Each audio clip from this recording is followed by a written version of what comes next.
I didn't mean to upset you. I shouldn't have taken you down there. No, I'm glad you did.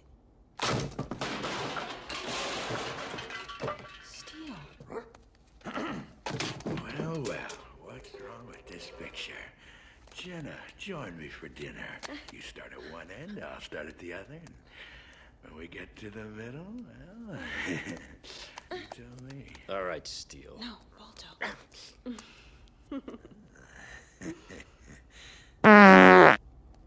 Gee, Steel.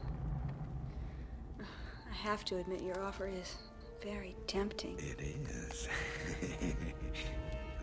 But these days I prefer my meat cooked. Come on, let's go! What's all the noise? I think it's over here. Jenna, come on.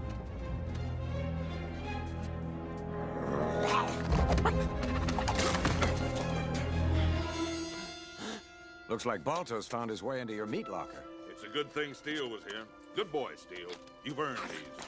Besides, I can't do anything with them after that wild animals touched them. Go on, get out of here, you thief! Come on, Jenna, let's go home.